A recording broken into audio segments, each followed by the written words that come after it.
A state of emergency has been declared as the water in St. Mark's went over a meter.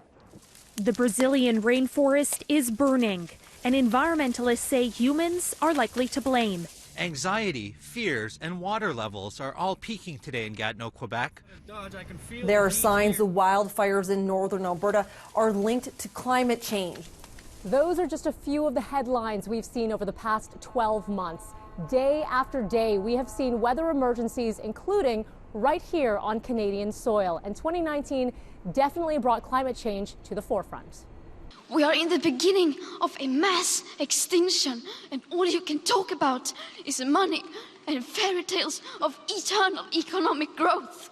How dare you? Those three words, how dare you, from climate change crusader Greta Thunberg, shaking an entire planet. And the teenager's message resonated loudly in Canada. Climate strikes were held across the country, including in Calgary, Toronto, and Montreal. Gideon Foreman monitors climate change policy for the David Suzuki Foundation. He credits Thunberg's movement for igniting the climate debate in Canada. In Montreal alone had 500,000 people on the streets demanding climate action, many of those young people motivated by young people.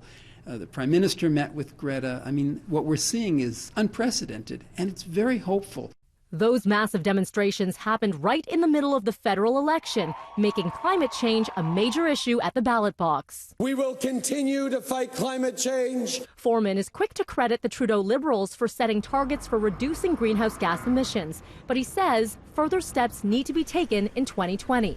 So one of the things the Canadian government needs to do is to incentivize electric vehicles more. They're doing some of that, but they need to do more of it. He also envisions a future where more people can leave the car at home.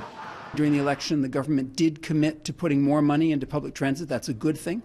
We need to make that money permanent, not just year to year, but permanent, so that cities can plan long-term for building out public transit. So how can Canada become a world leader in the fight against climate change? The David Suzuki Foundation calling on our government to phase out fossil fuel subsidies and ramp up renewable energy sources. That is just one of the storylines we'll be following in the year to come. For City News, I'm Melanie Ng.